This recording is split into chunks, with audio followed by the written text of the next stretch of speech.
Geger Cilegon adalah sebuah gerakan perjuangan rakyat Banten dalam rangka merebut kemerdekaan dari pemerintahan Hindia Belanda dan bertujuan untuk mendirikan pemerintahan yang berdaulat sebagai pengganti dari Kesultanan Banten yang telah dihapuskan keberadaannya oleh kerajaan Inggris pada tahun 1813.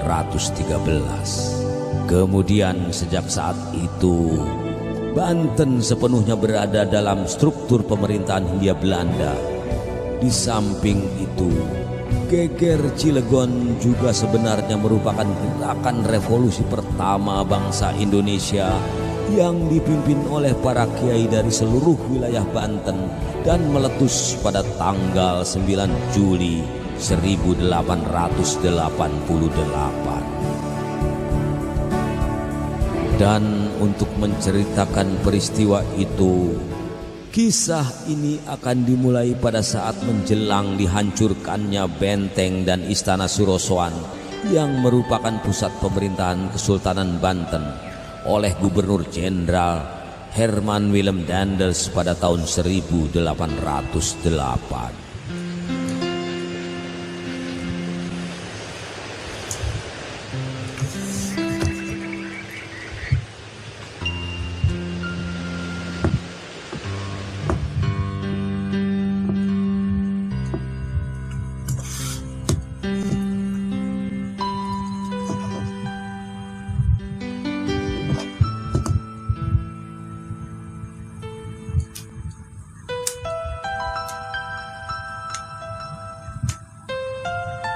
Mari kita makan. Waktu makan siang sudah terlambat. Dari tadi aku perhatikan mondar-mandir. Ada masalah apa?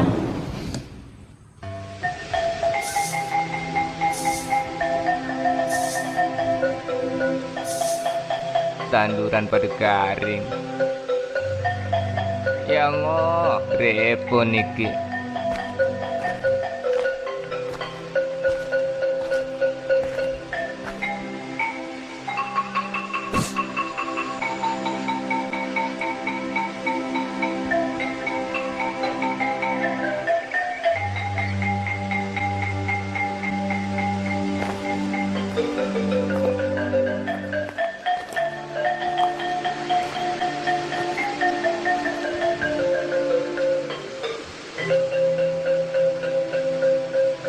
Hai, Wenten Sultan meriki.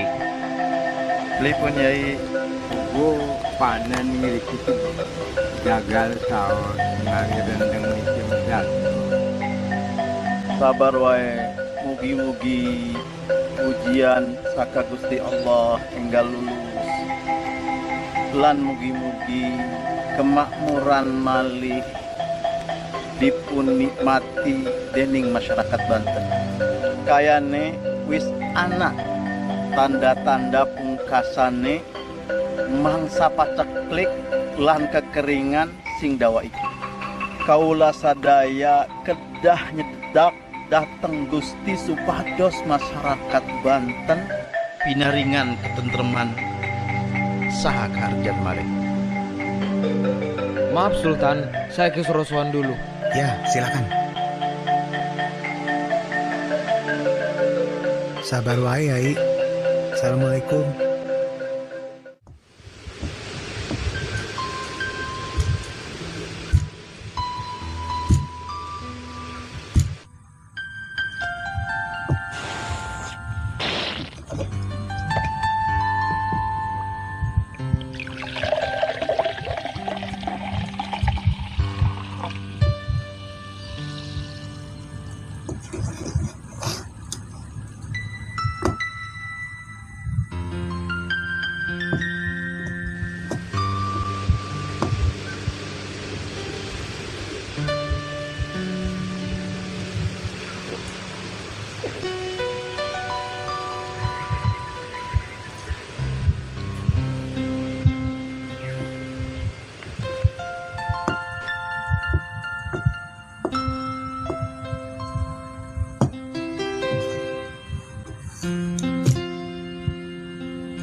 Ambilkan pulpen dan kertas.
Punggawa, tombaknya.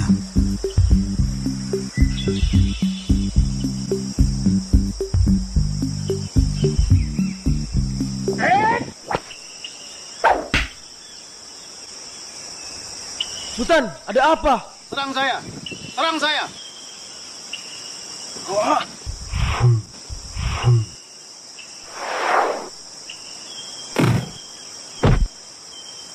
Bagus.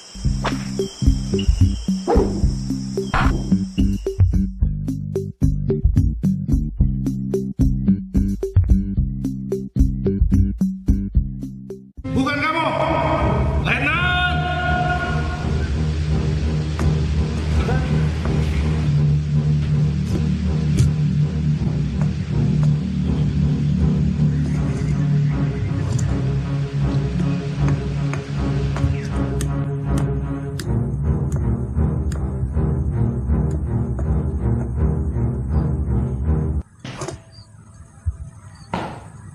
Kalian pergi ke Banten, serahkan surat ini kepada Sultan.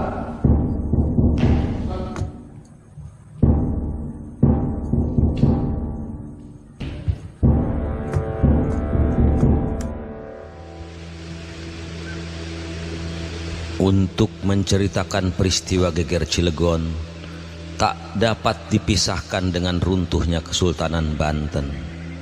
Karena dengan berakhirnya masa kekuasaan Kesultanan Banten, itulah kemudian telah membangkitkan semangat juang di kalangan masyarakat untuk memiliki sultannya kembali. Lantas, keinginan itu diwujudkan dalam sebuah gerakan pemberontakan petani Banten yang dipimpin oleh para kiai dan meletus pada hari Senin tanggal 9 Juli 1888 yang kemudian peristiwa itu lebih dikenal dengan sebutan Geger Cilegon.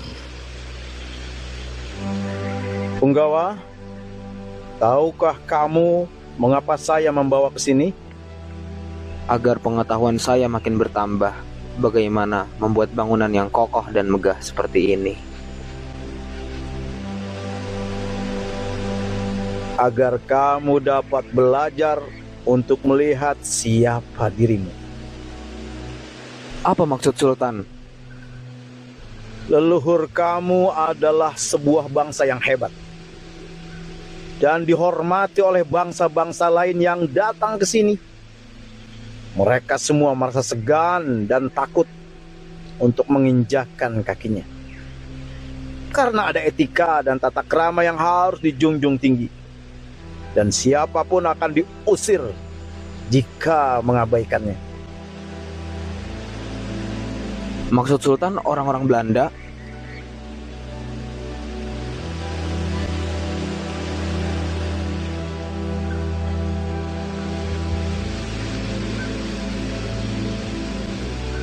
Bukan saja hanya Belanda, Portugis, Spanyol, dan para raja lainnya, mereka semua menjalin hubungan baik dalam perniagaan dengan posisi sejajar, berdiri sama tinggi, duduk sama rendah, dan saling hormat menghormati. Lalu, apa hubungannya dengan benteng ini, Sultan? Saya menyebutnya benteng ini adalah titik nol atas kejayaan Kesultanan Banten, dan sekaligus awal dari keruntuhannya. Benteng pertahanan terakhir telah runtuh. Apa maksud Sultan? Saya bingung mendengarnya.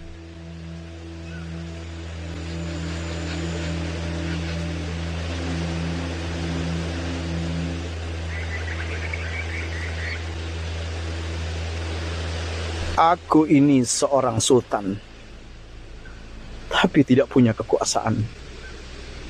Karena semuanya dikendalikan oleh gubernur jenderal di Batavia.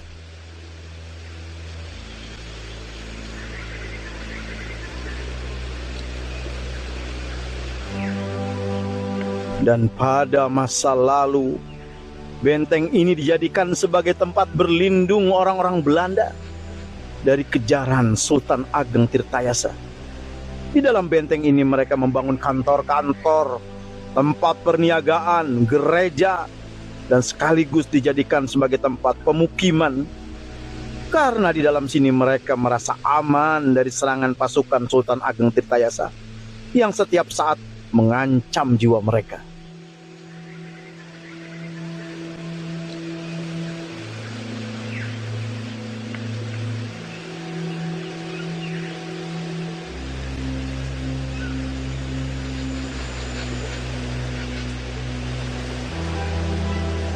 Kelak, pada saatnya nanti, kamu harus siap menjadi seorang pemberontak. Ada apa, Sultan? Firasat saya mengatakan bahwa tidak lama lagi saya juga akan ditangkap seperti yang lainnya. Dan kedaulatan Banten hanya tinggal cerita, karena menjadi bagian dari pemerintahan Hindia Belanda sepenuhnya.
Punggawa, kejar dia!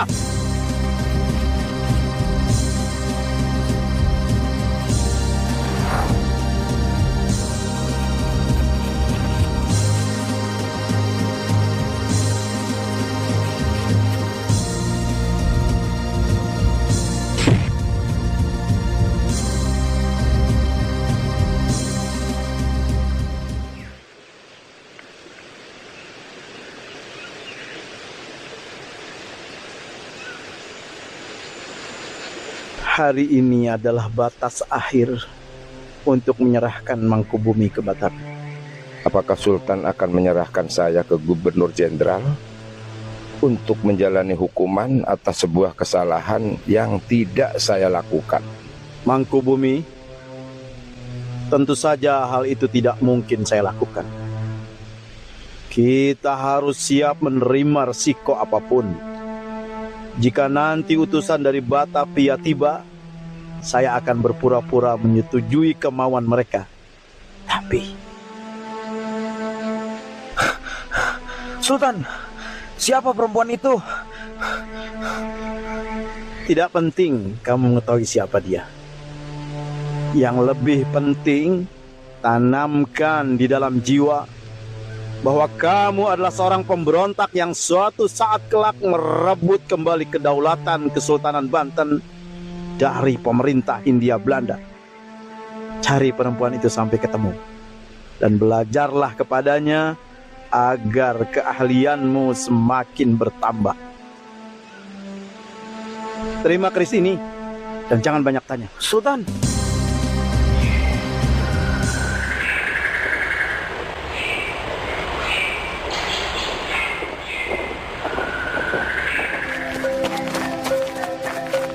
Sultan.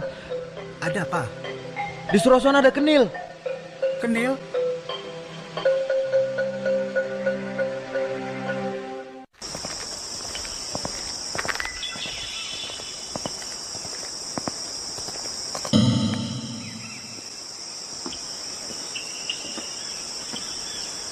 Goedemorgen, Sultan. Goedemorgen, meneer.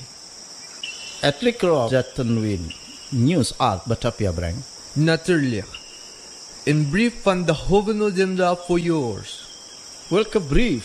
Soldaat, bring the brief.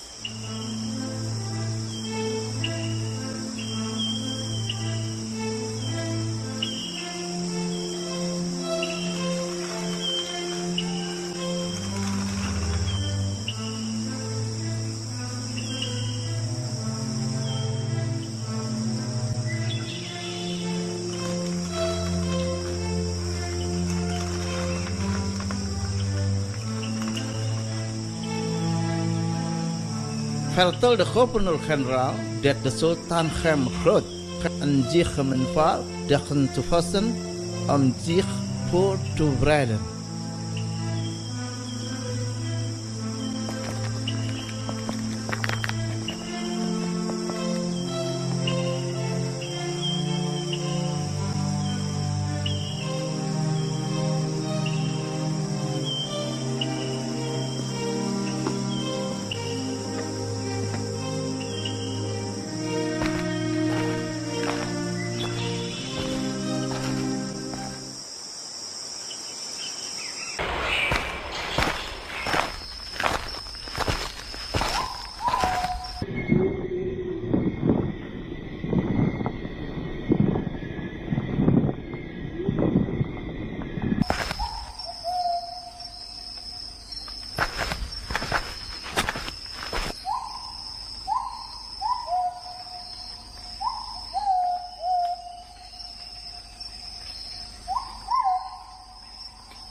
Seiring dengan berjalannya waktu, timbul kerinduan rakyat Banten untuk memiliki sultannya kembali.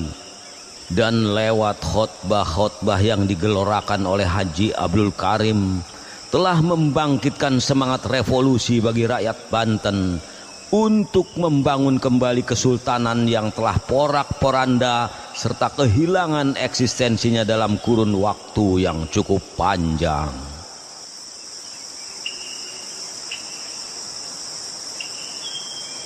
A'udzubillahiminasyaitonirrajim. Bismillahirrahmanirrahim. Kitabus Syarhi Ajaibil Qalbi wa huwal awwalu min rubu'il muhlikat. Bayanu ma'nan nafsi wa ruhi wal qalbi wal aqli wa ma huwal muradu bihadihil asami.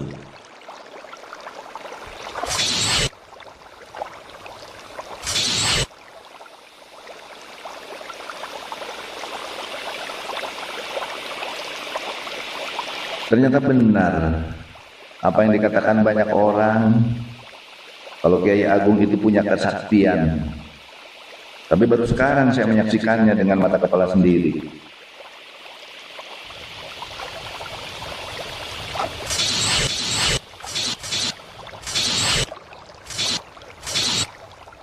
Kekuatan manusia itu tidak terletak di sini, tetapi di sini.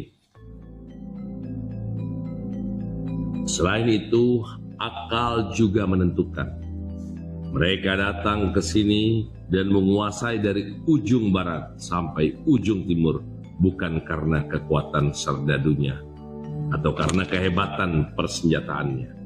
Sebab Banten juga memiliki persenjataan yang kuat serta prajurit yang hebat, yang bisa menghabisi seluruh pasukan Belanda. Jika kedatangan mereka itu untuk mengajak berperang, tetapi Belanda tidak mengajak perang, mereka hanya melihat peluang.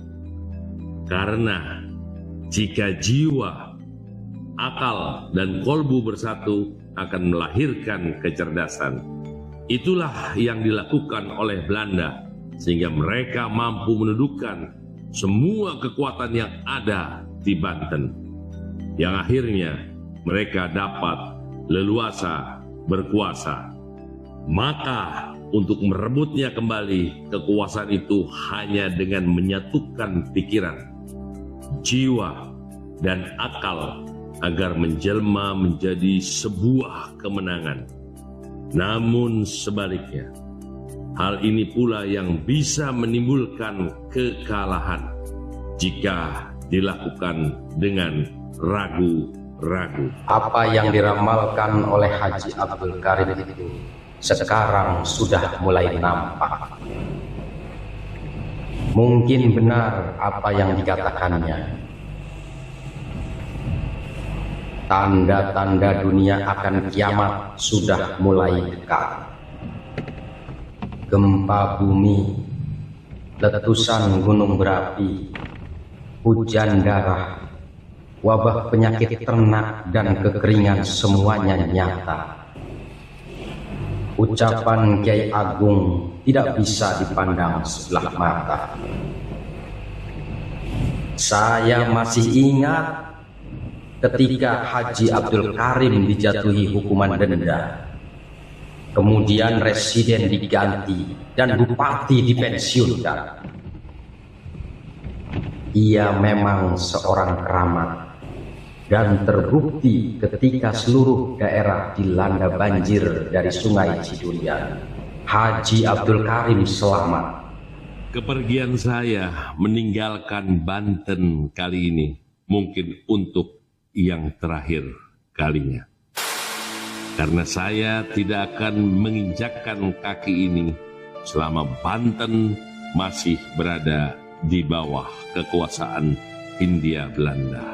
Dan kepergian saya kembali ke Mekah untuk menggantikan posisi Khotib Sambas sebagai pemimpin umum Tarekat Qadiriyah. Dan saya minta kepada para kiai agar memakmurkan tarekat Qadiriyah, sebab ini adalah wadah pemersatu dari gerakan dan pemikiran kita. Kemarin saya juga sudah berpamitan kepada pejabat-pejabat Pamong Praja, sekaligus berpesan agar mereka selalu minta nasihat para kiai dalam soal-soal keagamaan, sekaligus meminta bantuan kepada mereka untuk tujuan suci yang sedang diperjuangkan oleh para kiai di Banten. Dan Banten harus dianggap sebagai Darul Islam yang saat ini sedang diperintah oleh orang-orang asing yang suatu saat kelak akan direbut kembali. Saya sekarang bukan lagi pegawai pemerintah Hindia Belanda.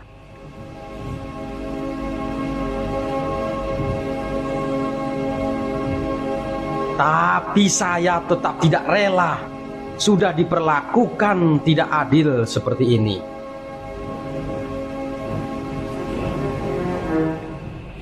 Waktu itu saya hanya mengajukan usul karena terjadi ketidakadilan terhadap masyarakat Cilegon yang menanggung pajak usaha lebih besar dibandingkan dengan masyarakat Anyer dan Keramat Watu. Padahal masih dalam satu afdelingen, malah saya dituduh korupsi.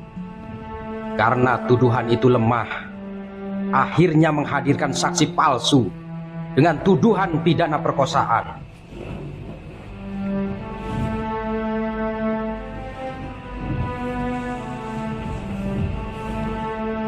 Hukum sudah dijadikan sebagai alat kekuasaan, sudah bukan lagi sebagai tempat untuk mencari keadilan.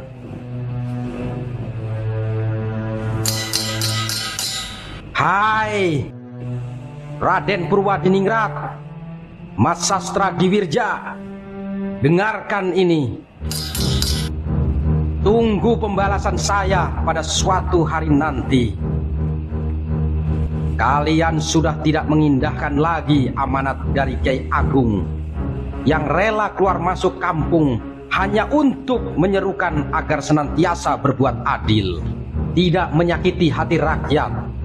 Karena jika itu diingkari, akan terjadi perang sabil. Tidak lama setelah kepergian saya ini, di Banten akan terjadi bencana besar yang akan menelan korban jiwa dan harta. Akan datang masa-masa sulit yang akan menyengsarakan rakyat. Pesan saya agar memegang teguh ketentuan agama dan jangan teledor dalam beribadah. Sampaikan salam saya kepada warga serta kepada pengikut kalian masing-masing bahwa tidak perlu berduyun-duyun untuk mengantar kepergian saya nanti. Awalnya memang dalam perjalanan ke Batavia, saya juga ingin menyinggahi tempat-tempat di distrik Tangerang untuk pamitan. Tetapi rupanya pemerintah khawatir, maka Residen Banten, Menir Engelbrecht, meminta agar saya melakukan perjalanan langsung dari Tanara ke Batavia lewat laut. Maaf Kiai Agung, perkenankan saya untuk mengatakan kepergian Kiai Agung sampai ke Batavia. Saya juga ikut Kiai. Saya juga ikut. Mohon ikut Kiai. Saya ikut. Allahumma sholli ala Muhammad ya Rabbi sholli alaihi wasallim.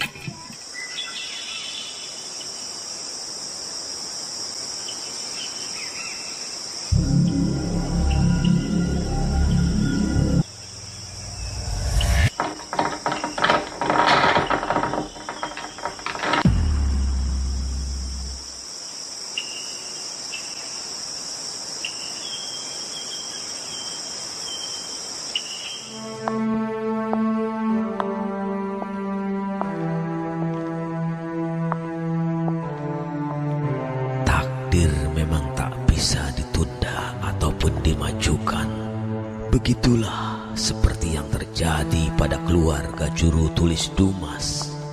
Tiba-tiba malam hari itu rumahnya diserang oleh sekelompok orang dengan tanpa alasan yang pasti.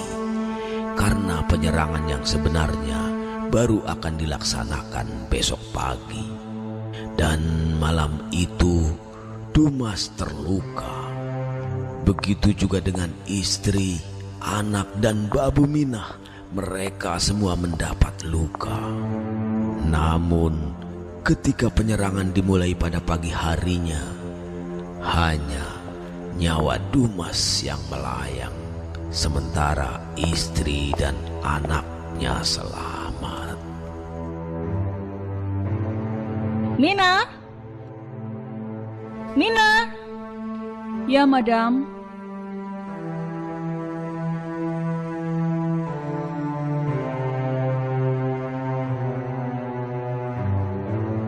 Ada apa, Madam?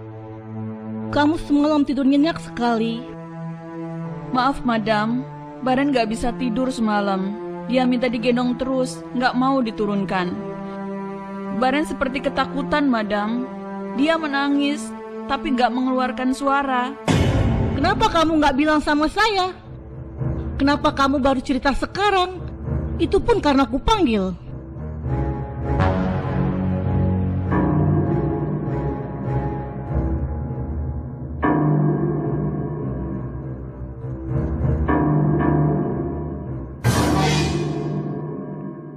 Maaf, Madam. Seperti inilah keadaan Baren kemarin. Tidak mau melepaskan pelukannya. Tapi alhamdulillah, sekarang Baren sudah tidur nyenyak di kamar saya.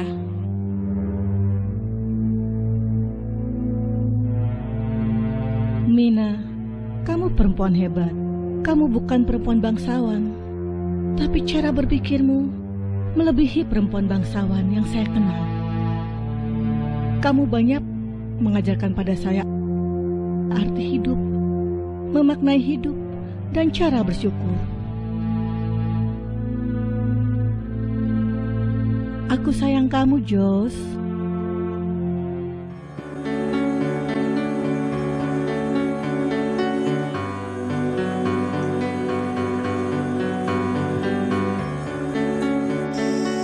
Kedua anak asisten residen itu tidak mengetahui bahwa pada hari berikutnya ada sebuah tragedi yang bakal merenggut nyawa mereka dan sekaligus nyawa kedua orang tuanya.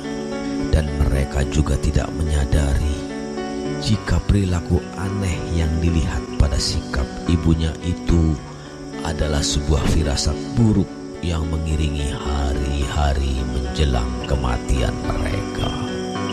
Eli, Dora, dengarkan baik-baik. Saya mau bicara sama kalian berdua. Ada apa, Mam? Kamu beruntung dilahirkan di alam yang indah dan subur ini. Kalian lihat tanah di depanku ini.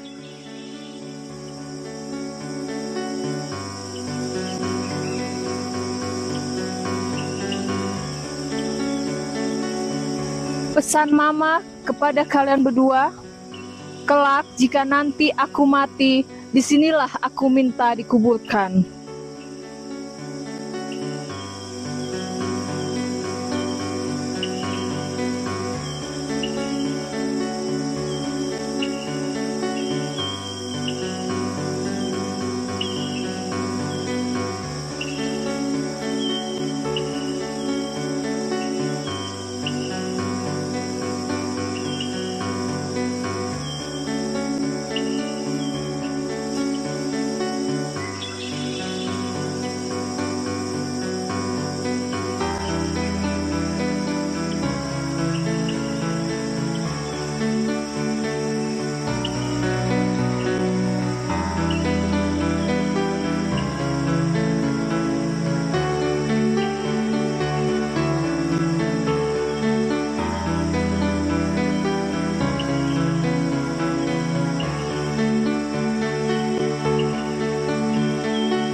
Apa kamu perhatikan?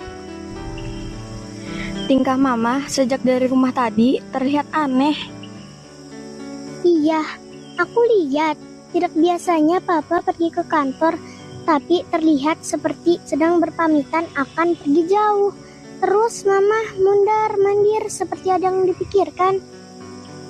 Mungkin Mama lagi kangen sama kampung halamannya karena sudah lama ditinggalkan. Kudumida menir.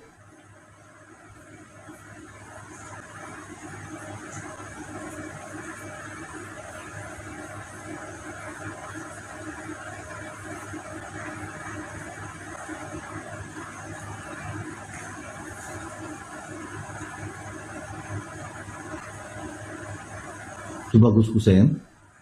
Ya, menir. Ada kabar apa tentang Haji Makit? Tidak ada kabar apa-apa, menir. Patih Raden Pena sudah menetapkan sebagai aturan yang harus dipatuhi oleh semuanya. Kenapa kalian tinggalkan aku?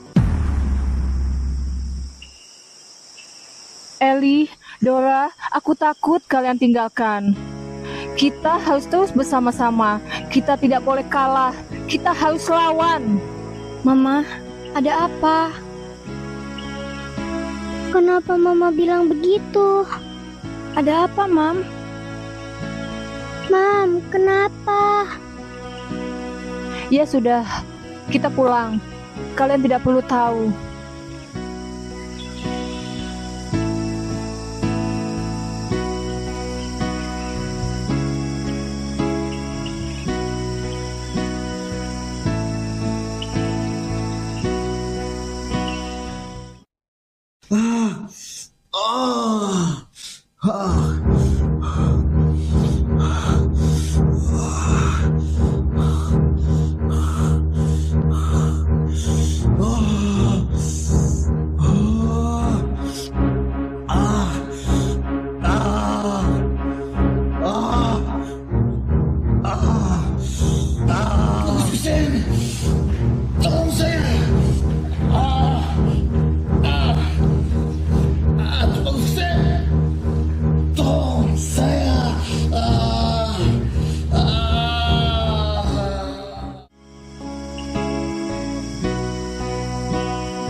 Menir, kejadian tadi sungguh telah membuat saya bingung.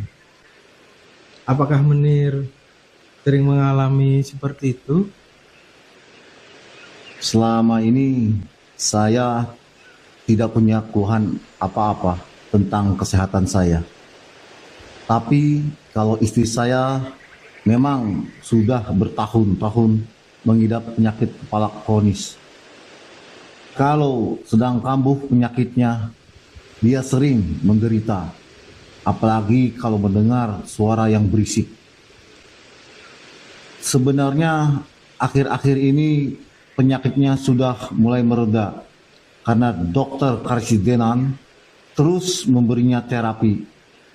Sampai pada suatu hari, tiba-tiba dia merasakan sakit yang teramat sangat. Mungkin seperti yang saya rasakan tadi. Tapi ketika menjelang pagi dia sudah mulai mau tertidur. Tiba-tiba terdengar suara azan lewat corong dari menara Langgar Haji Makid. Lalu dia mengeluh kepada saya. Dan pagi harinya saya panggil Patih menceritakan keluhan itu. Tapi rupanya Patih mengambil tindakan yang berlebihan. Bahkan dengan mengeluarkan kata-kata yang telah menyinggung perasaan Haji Makid. Saya dengar itu dari Opas Abu Samad.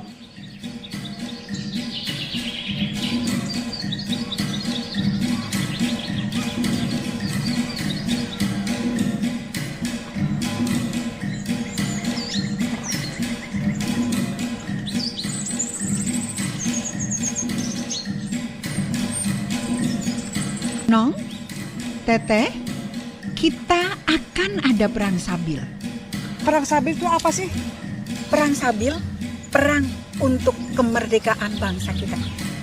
Perang sabil, perang untuk memerdekakan tanah Kesultanan Banten. Oh. Iya, oleh karena itu, Nong juga Teteh, kita ikut andil di dalam. Kita dukung para kiai yang memperjuangkan kemerdekaan kita. Mudah-mudahan Allah meridhoi. Amin. Amin. Iya, katanya kalau perjuangan para kiai ini berhasil, nanti pungutan pajak mau dihapuskan. Kita nggak harus bayar pajak lagi. Alhamdulillah. Iya, kata suami saya juga, pemerintah gak adil. Pajak usaha yang ditetapkan di Cilegon lebih tinggi 2 kali lipat dibandingkan pajak usaha daerah Anyar dan Keramat Watu. Suami saya juga dulu pernah ikut protes ke kantor Afdeling ya, untuk mengajukan penurunan pajak perahu. Kalau lagi lancar, tak terasa. Tapi kalau udah musim barat, hasilnya nggak seberapa, pajak tetap harus dibayar. Emang pira sih Teh? 40 golden. Hah?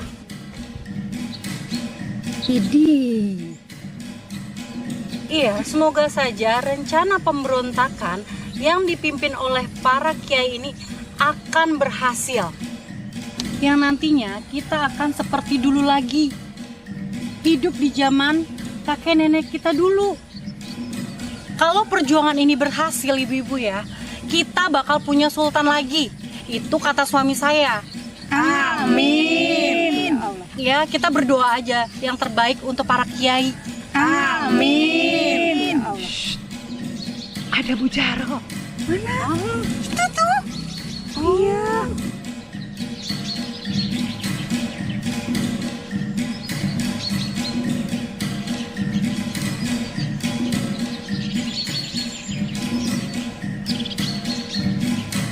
Bu Jaro mau kemana? tadi Kang Jaro belanja dari pasar Jombang. Pulang dari pasar dia cerita. Katanya menara Langgar di Jombang Tengah itu dirobohkan oleh Patih. Jadi kemungkinannya nanti akan terjadi kerusuhan besar-besaran di mana-mana. Kerusuhannya bukan hanya di Cilegon saja. Kita masyarakat juga akan ikut. Makanya ibu-ibu siap-siap aja. Karena akan geger di mana-mana. Bahkan katanya sampai ke Serang, Anyer, Cikande juga ikut rusuh. Kenapa pada diam? Saya dapat kabar ini dari Kang Jaro. Makanya saya kesini untuk kasih tahu ibu-ibu biar nggak kaget. Ini kaget duluan. Teh Jaro, ibu-ibu, maaf saya pamit duluan ya. Mau masak, anak-anak belum makan.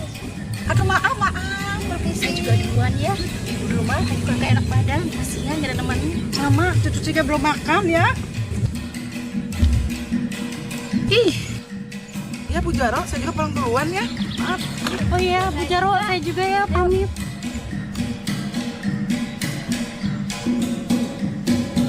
Ih, dasar orang-orang kampung dikasih tahu malah pergi. Apa penghulu mengetahui masalah itu? Tidak, Menir. Saya tidak mendengar apa-apa.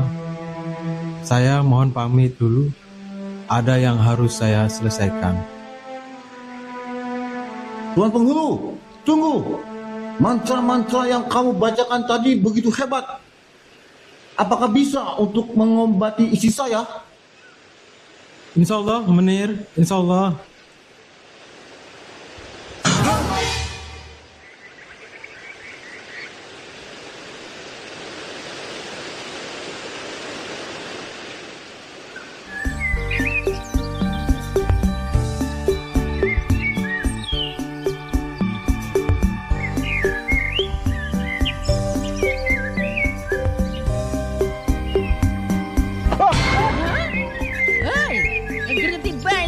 Ya.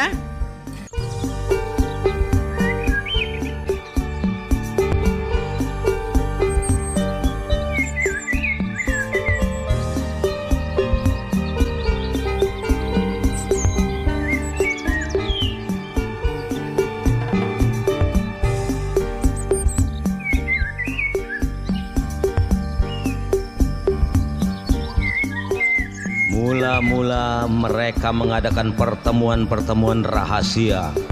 Itu pun dilakukan masih dalam lingkungan kelompok tarekat saja.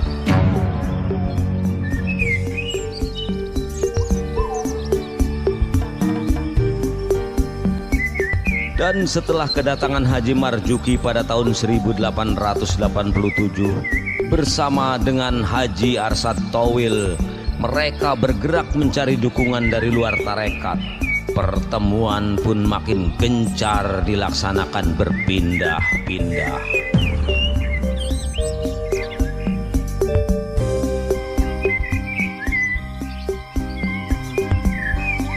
Walimahan, Jombang Wetan, dari Tanara, Kaloran, Terate, Beji, Saneja, dan direncanakan penyerangan akan dilakukan pada bulan September setelah Lebaran Haji. Namun karena adanya insiden perobohan Menara Langgar Jombang milik Haji Makid, lalu diadakan rapat di Jombang Wetan di rumah Haji Ahya dan dilanjutkan di Saneja. Kemudian diputuskan bahwa penyerangan akan dilakukan pada hari Senin tanggal 9 Juli 1888.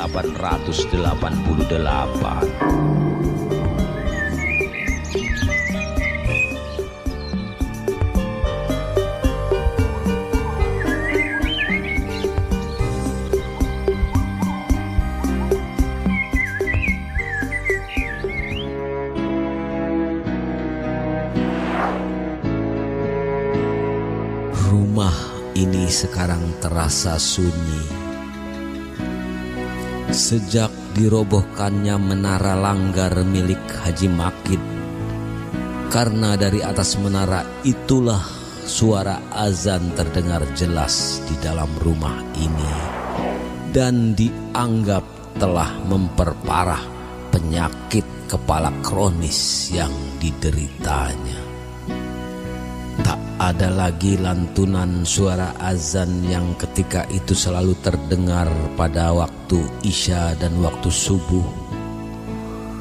Namun mereka tak menyangka bahwa hari-hari sepi itu adalah tanda-tanda akan terjadinya huru-hara yang sampai merenggut nyawa mereka.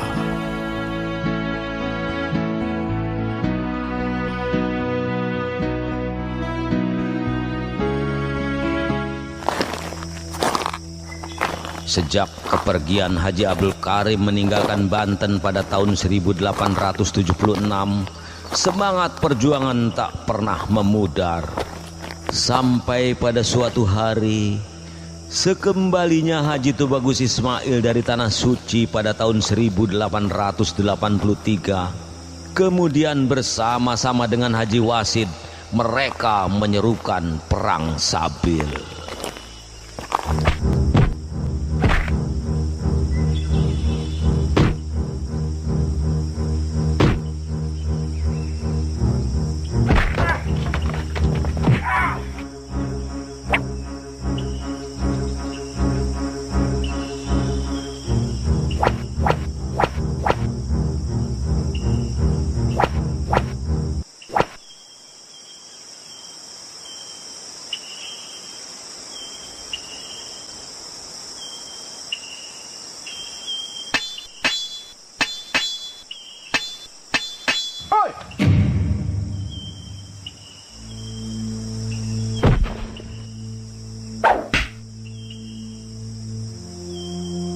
Walimahan.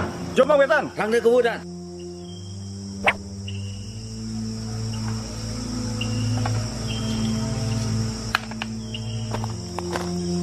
Pada saat yang bersamaan, di Saneja, di rumah Haji Iskak telah berkumpul para kiai yang berasal dari berbagai wilayah, yaitu dari Gulacir, Keganteran, Cipecang, Bendung, Bengkung, dan Tanara. Saat itu juga Haji Wasid dan Haji Tubagus Ismail ada di antara mereka dan sedang menunggu kedatangan Haji Ishak yang sedang bermusyawarah di rumah Haji Ahya di Jombang Wetan. Dinten niki dinten Sabtu tanggal 27 Syawal tahun 1305. Terong dinten malimah dinten Isnin nggih. Tanggal 29 bulan Syawal adosen iku penet iku penet. Pripun Kang Haji Kusen tetanduran nikah pada cukul napa boten atau di dahar wereng? Alhamdulillah Kang Haji Ahya panet sedanten. Lamun ning wilayah Kajian sada pripun ketinggalane? Alhamdulillah Pak Kiai, ning wilayah kula para petani pada semangat nanandur. Bahkan sampun ning wetan, ning kulon, ning kidul pada semangat nanandur. Insyaallah siap Pak Kiai. Katuran kalau Haji Ishak. Haji Ahya memang sengaja tidak mengundang semua kiai untuk ikut musyawarah di sini. Pertimbangannya kalau semua kiai dari seluruh wilayah Banten kumpul di tempat ini tentu akan menimbulkan kecurigaan. Sebagaimana kita tahu kalau rumah kolonial Belanda lokasinya tidak jauh dari tempat ini, maka dapat dipastikan mereka akan melihat dengan jelas orang-orang yang datang ke rumah ini. Begitu kan Pak Kiai? Pelaksanaan penyerangan akan dilaksanakan pada hari Senin tanggal 29 Syawal atau bertepatan 9 Juli 1888 tepat jam 8. Maaf Pak Kiai, apakah perihal penobatan raja juga perlu disampaikan sekarang? Baik saudaraku sekalian, sebagaimana kita ketahui bahwa pertemuan ini adalah merupakan musyawarah pertama dan sekaligus pematangan rencana dari hasil pertemuan-pertemuan sebelumnya yang dilaksanakan beberapa kali di tempat-tempat yang berbeda, termasuk di rumah saya. Saya menyampaikan pesan dari Haji Muhammad Asyik bahwa tidak bisa hadir sehubungan sedang ada musyawarah para kiai-kiai di Tanara dan Cikande. Tapi kabarnya bahwa Haji Asatowil akan hadir di sana untuk menentukan siapa yang akan menggantikan Haji Marjuki sebagai pemimpin untuk di sektor Tanara. Dengan kepergian Haji Marjuki, saya perintahkan semua agar tetap bersatu dan jangan ada perpecahan. Kita semua memang menyesali akan kepergian Haji Marjuki yang sejak awal ingin mewujudkan perang Sabil. Namun seperti yang kita ketahui bersama bahwa Haji Marjuki tidak menyetujui jika dilaksanakan di bulan September nanti karena alasan persiapan persenjataan belum memadai. Maafkan saya. Tidak perlu minta maaf, karena memang tidak ada yang perlu dimaafkan. Saya percaya kalau keputusan ini bukan tanpa dasar atau juga bukan atas dorongan amarah. Memang bagi sebagian orang mungkin akan marah, tersinggung, dan sakit hati. Tapi bagi kita yang terbiasa mengkaji, belajar, dan mengajarkan bahwa pangkat dan jabatan itu bukanlah sebuah tujuan. Pengorbanan dan keikhlasan itulah yang lebih utama dari segalanya.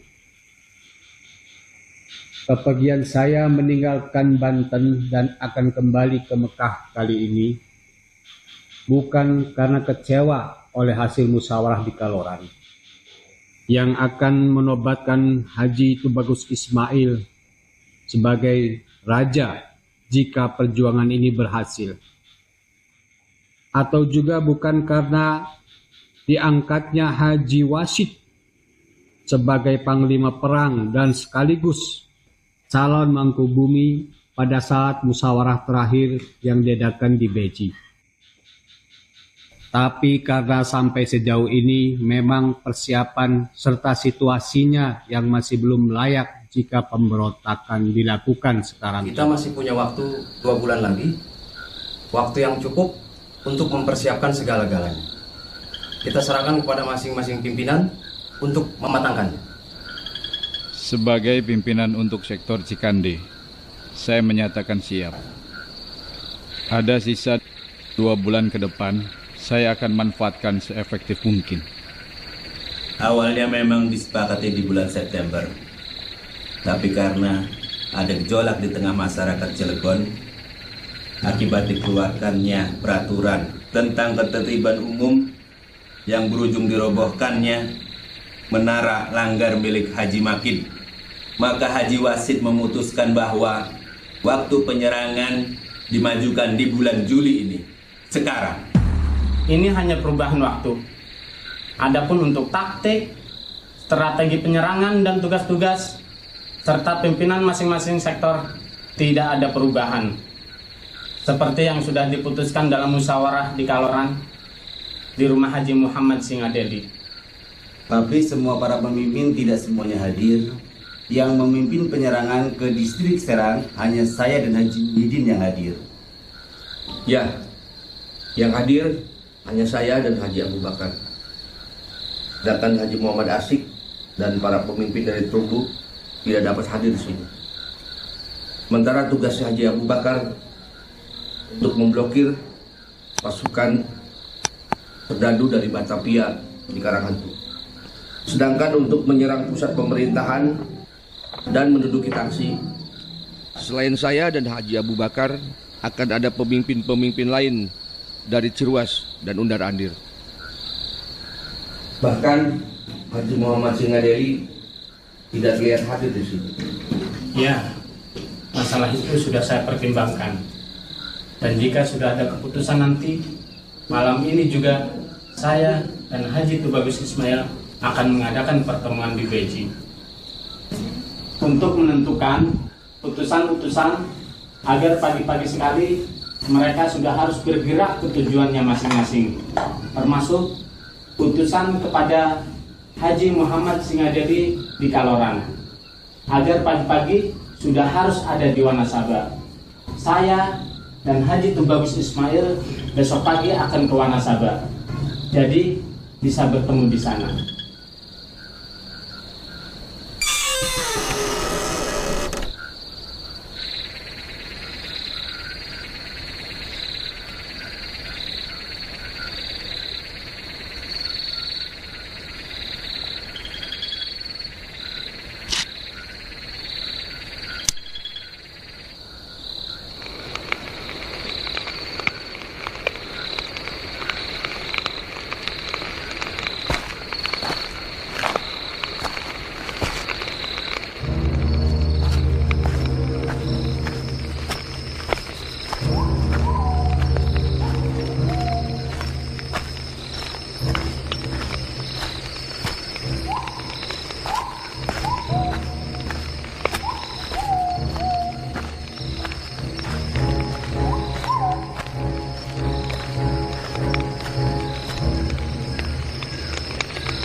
memang hasil musyawarah pada 3 bulan yang lalu telah disepakati bahwa penyerangan akan dimulai 1 hari setelah Lebaran Idul Adha. Tetapi karena pemerintah Afdeling telah berbuat tidak adil kepada masyarakat Cilegon dan Haji Makib mendesak Haji Wasid untuk segera melawan, akhirnya diadakan rapat dadakan di rumah Haji Akhyar yang hasilnya sedang kita tunggu sekarang ini. Mudah-mudahan tidak lama lagi mereka akan datang membawa kabar bahwa usulan penyerangan pada tanggal 9 Juli telah disepakati. Tapi meskipun Pak Kiai ini tidak pernah ikut hadir, saya selalu melaporkan hasilnya kepada Pak Kiai, termasuk rapat terakhir yang dihadiri oleh Haji Marzuki sebelum beliau berangkat ke Tanah Suci. Sebenarnya kedatangan saya ke Banten pada saat itu rencananya hanya sebentar dan harus segera kembali ke Mekah karena tugas sebagai syekh di sana tidak bisa ditinggalkan. Tapi pada bulan September tahun 1887 ada pertemuan dan musyawarah di rumah Haji Tubagus Umar yang dihadiri oleh Haji Tubagus Ismail, Haji Wasid, Haji Muhammad Singadeli, dan kiai-kiai yang lainnya. Kemudian pada saat itu Kang Haji Marzuki diangkat sebagai pimpinan gerakan perjuangan. Untuk yang pertama kalinya gerakan ini mengangkat seorang pemimpin. Itu pun karena dianggap gerakan ini belum mencapai kemajuan dan masih berjalan lingkungan tarekat saja. Tapi setelah diangkat pemimpin, gerakan ini meluas ke lingkungan di luar tarekat. Bahkan sudah merambah keluar wilayah Banten. Pada saat itu, Kakang mengangkat saya sebagai wakil pimpinan. Itu yang membuat saya tertahan di sini. Apakah dengan kepergian Haji Marzuki ke Tanah Suci akan mempengaruhi semangat juang saudara-saudara kita menurun, khususnya saudara-saudara kita yang berada di wilayah timur? Karena di sana pengaruh Haji Marzuki sangat kuat. Bahkan ia sudah ditetapkan sebagai salah satu pimpinan untuk penyerangan ke wilayah Serang, Tanara, Cikande. Mohon untuk jadi perhatian.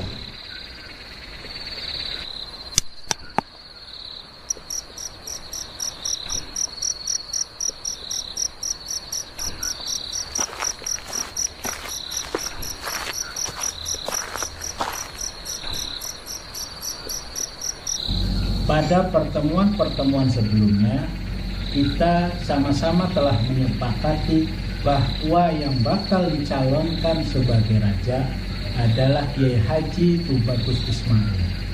Sedangkan Haji Wasid diangkat sebagai patih yang sekaligus sebagai panglima perang. Pada rapat rakyat di Beji, saya dan Haji Kasiman mendapat tugas untuk memimpin penyerangan di wilayah Anyer. Setelah ada komando dari Raja dan Panglima Perang, yang ingin saya tanyakan adalah kapan dilakukan penobatannya. Penobatan Raja dan Patih akan dilaksanakan pagi hari berbarengan dengan dilaksanakannya penyerangan. Penobatan akan diwakili oleh kita yang hadir di sini dan ditambah dengan beberapa kiai yang tidak memimpin langsung penyerangan. Karena setelah Cilegon kita rebut, Raja dan Patih akan langsung memimpin serangan berikutnya ke ibu kota Presidenan dan menduduki Serang. Sebagian dari pasukan Cilegon akan membantu kelompok pasukan yang ada di Serang. Berbarengan dengan dilakukannya penyerangan ke distrik Tanara, Cikande, dan distrik Anyer.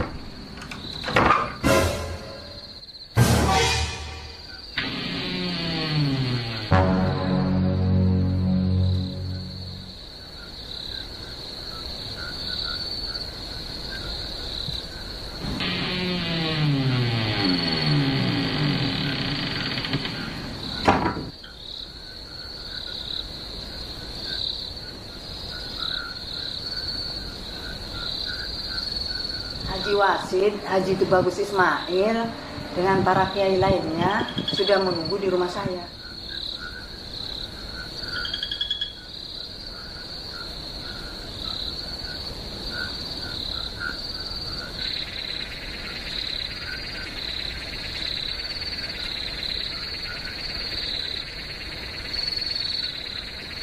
Katuran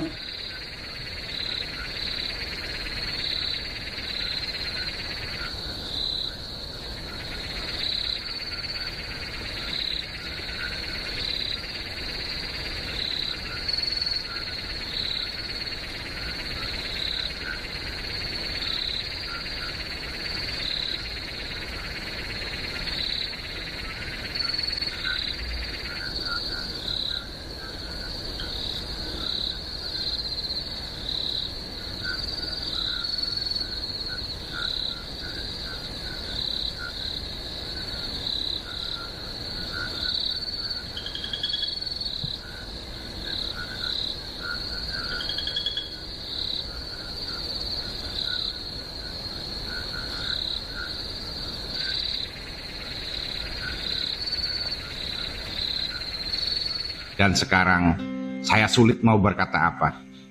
Demi cita-cita yang sedang sama-sama kita perjuangkan ini. Akhirnya hampir 3 tahun saya masih di sini.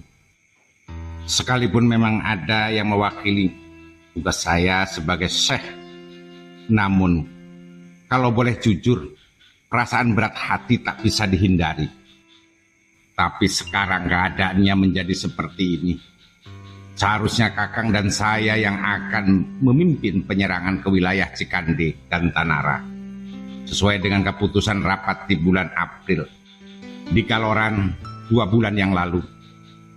Yang saya khawatirkan adalah semangat juang pasukan yang sudah Kakang bina akan menurun. Ini yang sedang saya pikirkan. Saya juga sudah memikirkan masalah itu. Makanya saya sudah menyiapkan pakaian dan ikat kepala putih-putih untuk dibagikan kepada mereka sebagai bentuk dukungan perjuangan dari saya. Dan jika perjuangan ini berhasil, saya akan kembali bersama-sama dengan Kiai Agung dan Syekh Nawawi untuk berjuang bersama-sama membangun Kesultanan di Banten. Nong, gawanan bungkusan ko mrene.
Haji Ahya sudah menyetujui dan untuk langkah selanjutnya saya serahkan kepada Haji Wasid dan Haji Tubagus Ismail. Sebelum subuh, musyawarah ini harus segera kelar. Karena pagi-pagi sekali penyebaran berita harus segera dilakukan. Ya, malam ini juga saya harus melaporkan hasilnya. Karena Haji Ahya juga sedang menunggu hasil musyawarah ini.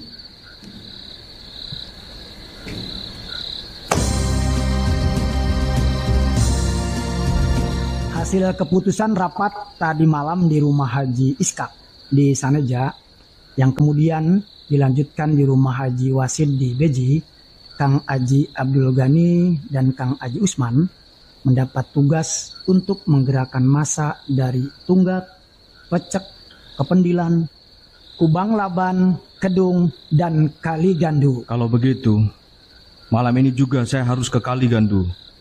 Kabar ini harus cepatnya disampaikan kepada Haji Nasiman. Iya, biar malam ini juga Haji Nasiman bisa mengumpulkan orang-orang di Kaligandu.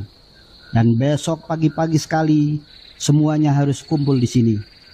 Menunggu rombongan yang dari Beji, dari Bojonegara, dan akan dipimpin langsung oleh Panglima Perang Haji Wasid untuk menuju ke titik kumpul di perempatan Gardu Pasar. Insya Allah, saudaraku, apa yang diamanatkan oleh Patih yang sekaligus sebagai Panglima Perang akan saya laksanakan sekarang juga.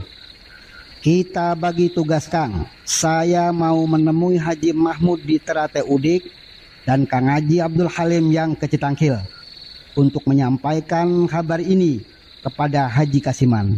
Ya, sampaikan amanat dari Patih.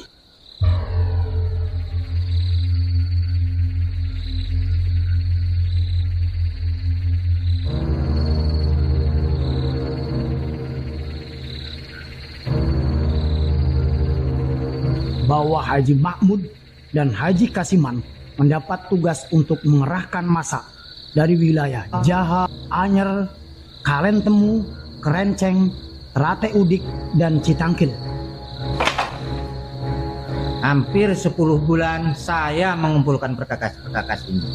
Semuanya sudah saya bagi-bagikan untuk bagian Memengger, Pecak, dan Kependilan. Adapun untuk bagian Beji dan Bojonegara sudah sebulan yang lalu saya bagikan. Sekarang tugas saya sudah selesai. Tinggal menunggu besok pagi perang Sabil sudah dimulai.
Apa nih meleng niku, Kang?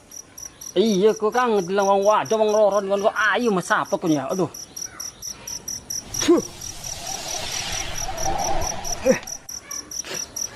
Wes, buat kenapa-napa wes. Atur nuhun Kang. Ya, serat keren Kang yuk. Oke, habis keren dah. Pada pagi harinya, Haji Wasid dan Haji Tubagus Ismail mengadakan pertemuan dengan murid-muridnya di Wanasaba. Di sana hadir juga Haji Muhammad Singadeli dari Kaloran, yang kemudian mengadakan pertemuan di rumahnya untuk mempersiapkan sekelompok pasukan di bawah koordinasinya. Salah satu pasukan yang akan dipimpin oleh Katab, seorang pedagang tembakau dari Kaloran, dan pasukan lainnya akan dipimpin oleh Raim, seorang bekas kepala desa Kaujon. Sesuai dengan yang telah disampaikan oleh Haji Wasid dan Haji Tubagus Ismail tadi pagi di Wanasaba, bahwa penyerangan dimajukan pada tanggal 9 Juli.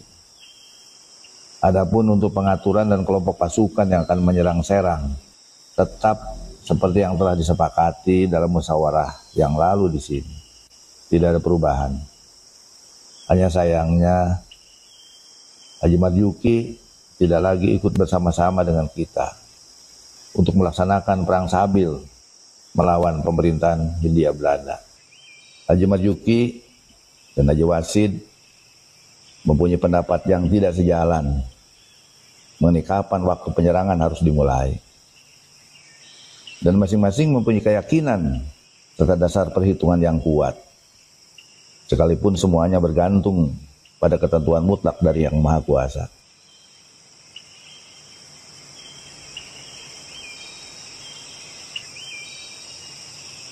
Pasukan yang dipimpin oleh Haji Muhammad Asik akan berkumpul di Bendung.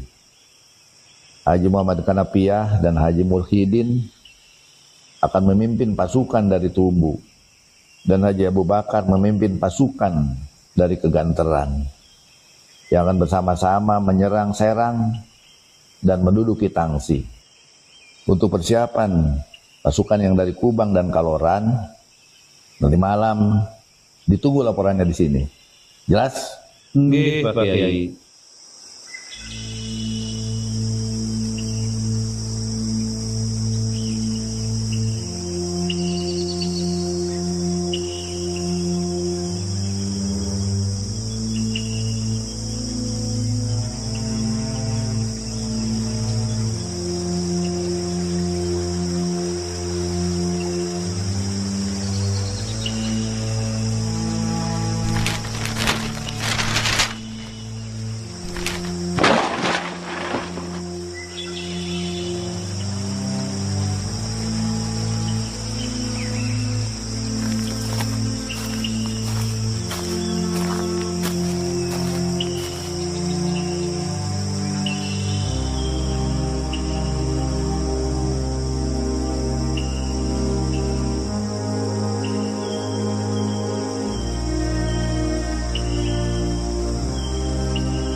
Haji Arab. Haji Ilyas.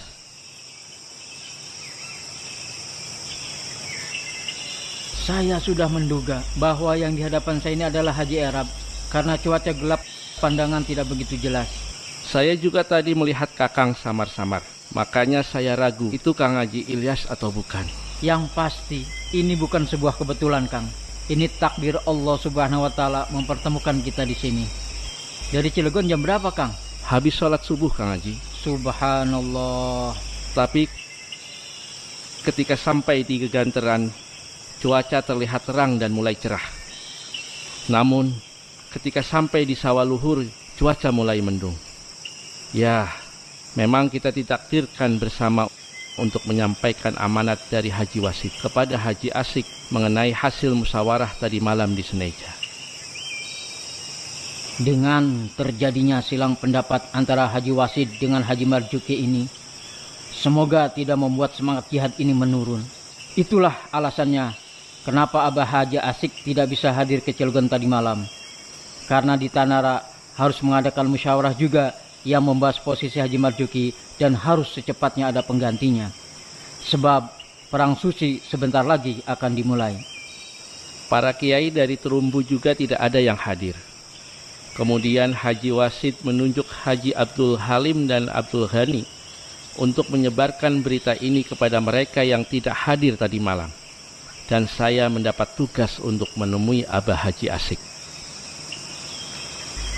Yang hadir siapa saja, Kang? Haji Abu Bakar Keganteran, Haji Muhyiddin Cipecang, Haji Asnawi dari Bandung, Haji Sarman dari Bengkung, dan Haji Ahmad Penghulu Tanara juga hadir. Kita istirahat dulu, Kang. Nanti setelah sholat zuhur kita berangkat ke rumah Abah Haji Asik.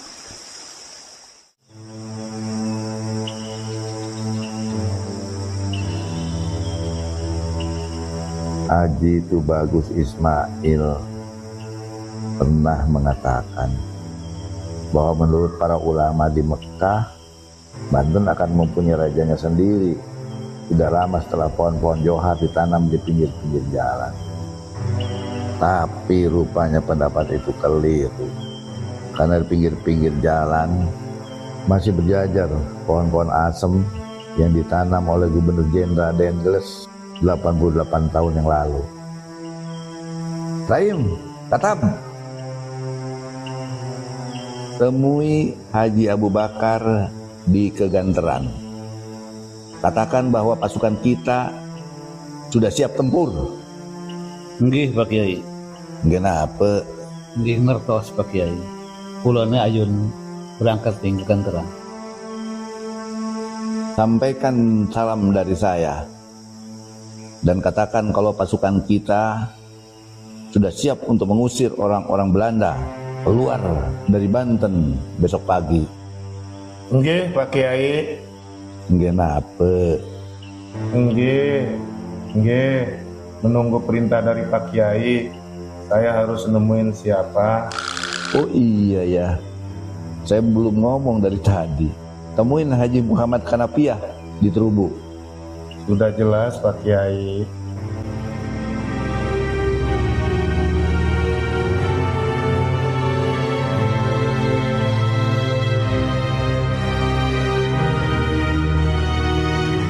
Alhamdulillah, semua tetap berjalan sesuai dengan rencana. Dan Haji Arsyad Towil menggantikan posisi Haji Marjuki bersama dengan Haji Asnawi yang akan memimpin penyerangan ke distrik Cikande dan Tanara.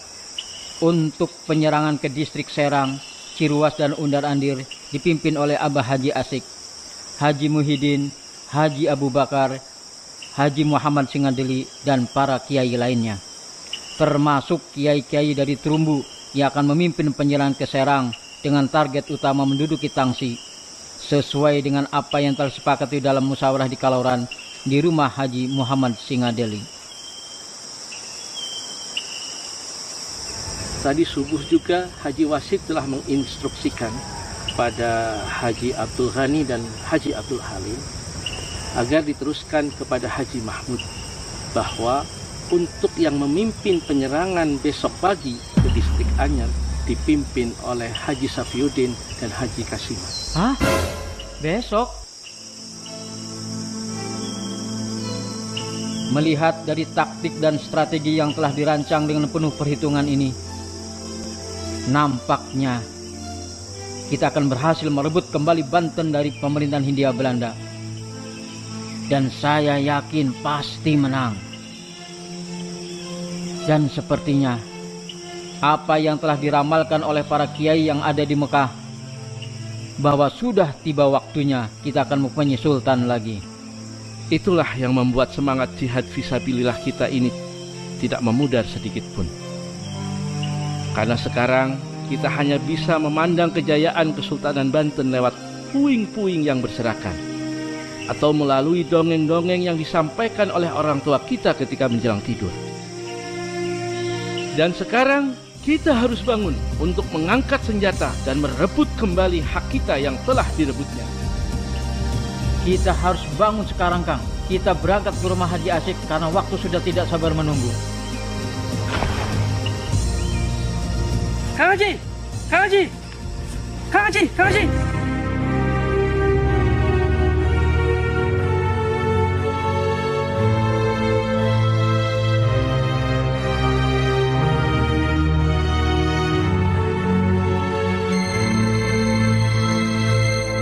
Keesokan harinya, tanggal 9 Juli 1888, sepasukan pemberontak di bawah pimpinan Kiai Haji Tubagus Ismail dan Haji Usman dari Arjawinangun sedang menuju Gardu Pasar Jombang Wetan. Muka mereka untuk sebagian ditutupi kain putih. Dari segala jurusan kaum pemberontak, baik yang bersenjata maupun yang tidak bersenjata, berdatangan menuju gardu tersebut. Tidak lama kemudian, sepasukan pemberontak yang besar sekali jumlahnya muncul di jalan dari arah Bojonegara. Dan mereka juga bergerak menuju gardu itu. Sambil menyerukan pekik sabilillah, mereka bergabung dengan orang-orang yang sedang berkumpul di sekitar Kiai Haji Tubagus Ismail. Rombongan yang dari utara dipimpin oleh Haji Wasid, Kiai Haji Usman dari Tunggak, Haji Abdul Ghani dari Beji, dan Haji Nasiman dari Kaligandu. Orang-orang terus berdatangan sehingga pada akhirnya mencapai jumlah yang besar sekali. Pemimpin utama operasi ini adalah Haji Wasid.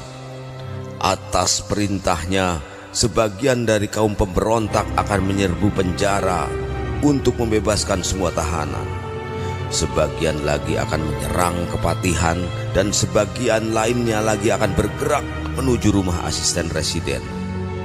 Pasukan yang pertama dipimpin oleh Lurah Jasim, Jaro Kajuruan. Pasukan yang kedua dipimpin oleh Haji Abdul Ghani dari Beji dan Haji Usman dari Arjawinangun. Dan pasukan yang terakhir dipimpin oleh Kiai Haji Tubagus Ismail dan Haji Usman dari Tunggak. Perintah untuk memulai serangan disambut oleh kaum pemberontak yang sudah berkobar-kobar semangatnya dengan teriakan-teriakan sabilillah. Pekik perang ini bergemuruh dan bergema dan terdengar jelas di semua kampung di Cilegon dan sekitarnya. Kemudian tempat berkumpul pasukan dalam sekejap mata menjadi sepi. Hanya Haji Wasid dan sejumlah kecil anak buahnya yang masih tinggal di sana. Tapi sayangnya tidak cukup waktu untuk menceritakan setelah ini bagaimana nasib para pejabat pemerintah Hindia Belanda sebelum akhirnya mereka harus meregang nyawa dengan kisahnya masing-masing setelah gedung kepatihan yang dijadikan tempat perlindungan. Justru mereka tidak mengetahui jika gedung itu adalah merupakan salah satu target penyerangan. Sampai jumpa lagi.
rahasia dan menemukan rahasia.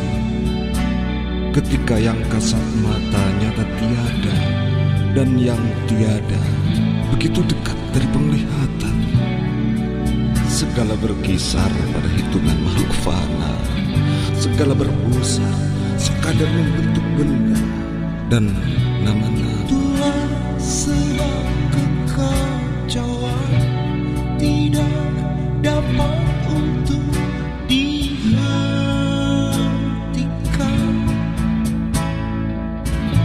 Bumi bisu ini melahirkan manusia, manusia yang menolak dia, tapi tidak ada yang sungguh-sungguh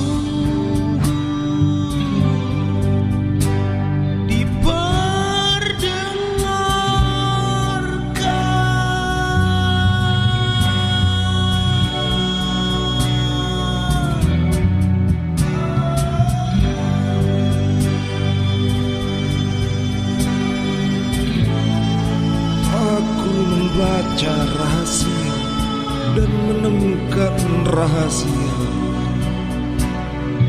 di antara suara sekacau kicau pun mabuk, kebenaran jadi bau. Mulut-mulut menganga mengantarkan berita bohong ke udara. Pancaroba, di mana-mana musim pancaroba. Itulah mengapa pendengaran kita penuh angin, juga hayalan. Manusia berkerumun berkurun-kurun tahun untuk bertandang, menantang dan berperang. Di segala tanah, bagi segenap marwah, bisa orang-orang mati ke langit.